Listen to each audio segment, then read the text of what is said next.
Earth is the building material of choice for 1/3 of the planet. It's alive, it purifies toxins, it is of the place, it has incredibly low embodied energy. It's probably the best building material from a sustainability perspective.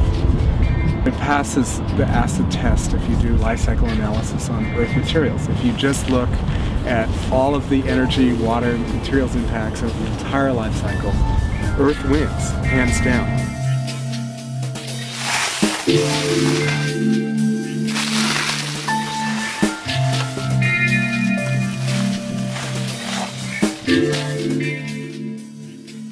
The biggest advantage of Earth building is that Earth is such a ubiquitous material. Most places that people are building, there's Earth. And that's huge. That's a huge, huge factor. I think it's hard for people who are raised in an industrial society where energy is very, very cheap to understand the significance of that fact, because we're used to thinking nothing of moving huge amounts of material, including very heavy material, very long distances. But traditionally, throughout the history of humanity, that has not been an option. And it's very possible that that will come to be less of an option in the near to middle future, even in wealthy places like the United States. So just learning to build with the stuff that is there on the site is an incredibly valuable thing.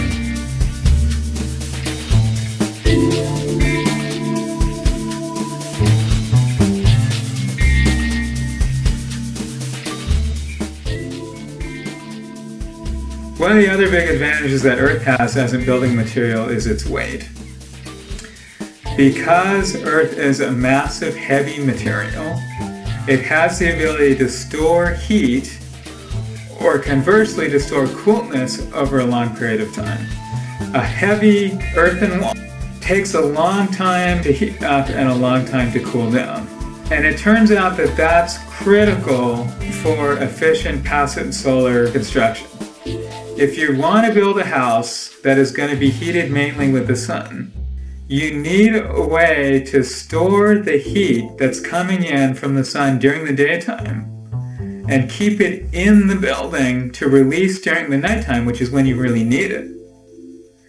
In the daytime, the sun's out, temperatures are high, everything's good. But at night, temperatures are going to drop. You're a lot more likely to be inside your house at night, and that's really when you need that heat. So the thermal mass of Earth, either in your walls or in your floor, can hold and store that heat until you need it.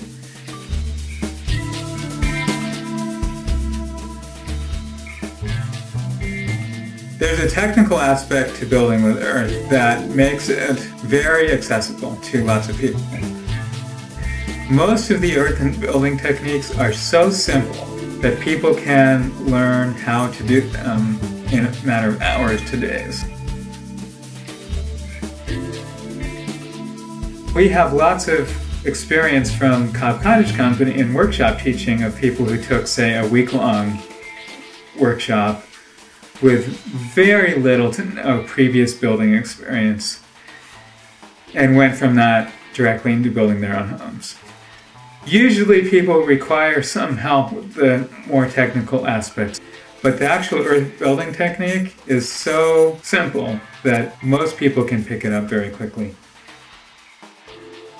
It's very, very easy for people without much training and without much technical background to achieve really spectacular results. In fact, it's practically inevitable.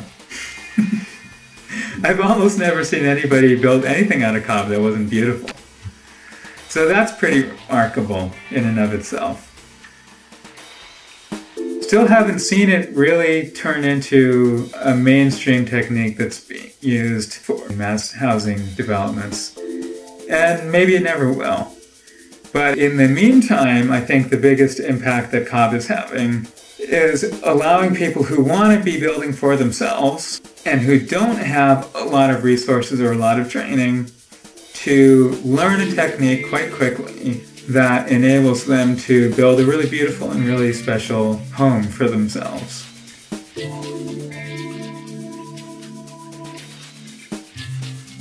I really do see two worlds.